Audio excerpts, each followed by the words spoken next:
जय Kumar sir, good morning. और आप मुझे पता है एक बहुत विशेष स्थान पर हैं, छुट्टी पर, वहाँ से आप जुड़े, उसके लिए बहुत बहुत शुक्रिया। कैसे देखें इसे और कितना पोटेंशियल है मार्केट में? 800 पॉइंट का गैप अप गिफ्ट निफ्टी बता रहा है।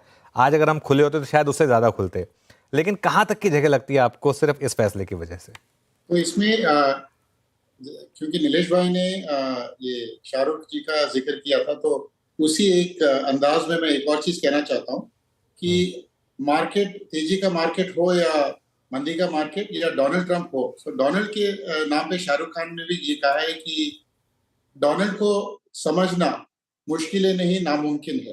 तो ठीक उसी उसी प्रकार से अगर आप मार्केट का भी वो एक अंदाज देखोगे, तो ऐसे गैप अप में कोई पकड़ नहीं पाता।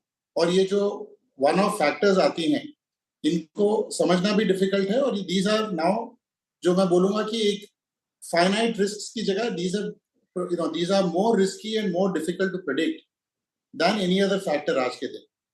बट इसमें नीलेश भाई ने जो कहा उसका उस पर एक एक्सटेंशन में कहना चाहता हूँ कि ये सब करने के बाद हुआ क्या है।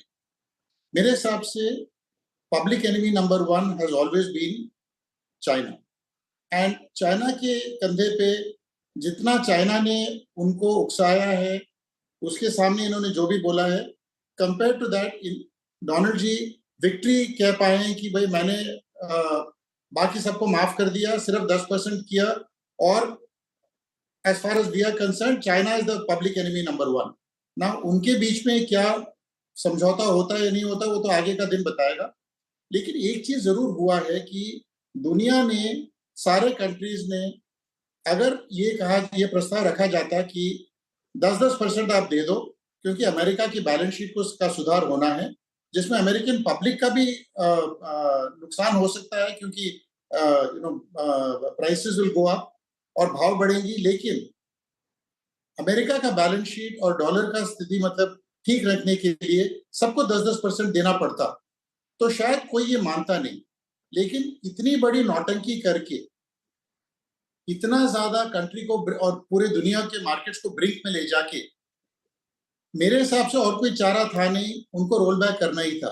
लेकिन वो अपनी कंपनियां अपने लाइफ टाइम में ऐसी चला के बैंक्रप्सी की तरफ ले चुके हैं।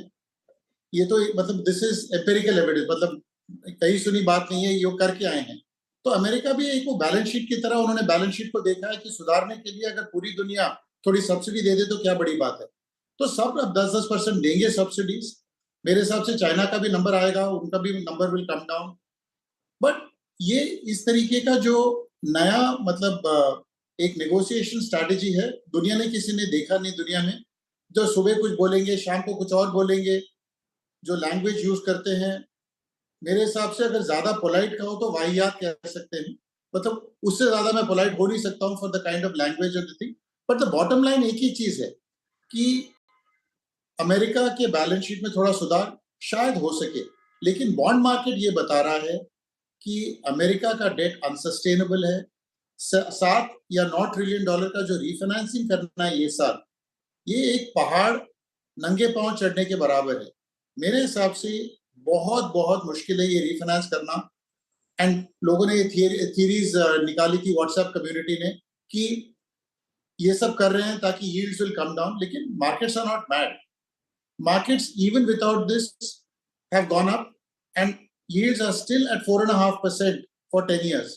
तो ये रीफाइनेंस करना बहुत डिफिकल्ट रहेगा unless there are structural efficiencies that come in. और जो अमेरिका में लाना इजी नहीं है, उसके ऊपर अगर आप टैरिफ्स भी इंपोज करोगे और इन्फ्लेशनरी एनवायरनमेंट क्रिएट करोगे, तो ये कैसे होने वाला है। तो मुझे लगता है कि ये फंडामेंटल फ्लॉज हैं, लेकिन ये विन मान के ये आगे निकल गए हैं। बट इसमें इंडिया का काफी फायदा होगा।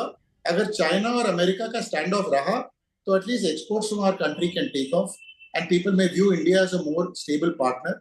बट एक चीज पक्का है, at the end of all this, trust deficit जो चाइना में था, वो ट्रम्प के साथ भी अभी हो जाएगा। तो I think new power blocs and new trade blocs will get created. This is the upshot of it all. Okay, that is what I feel. Okay, okay. अच्छा, अभी हम नीलेश जी को सुना, एन जगन्नाथ साहब को सुना, अब चलते हैं प्रशांत जी के पास चलते हैं। अनुज, पता है हर इंसान अपनी इम्यूनिटी डेवलप करने पे लगा हुआ है। प्रशांत जी मैं दिख रहा था विंडो में, कॉपर ग्लास में सुबह पानी पी रहे थे।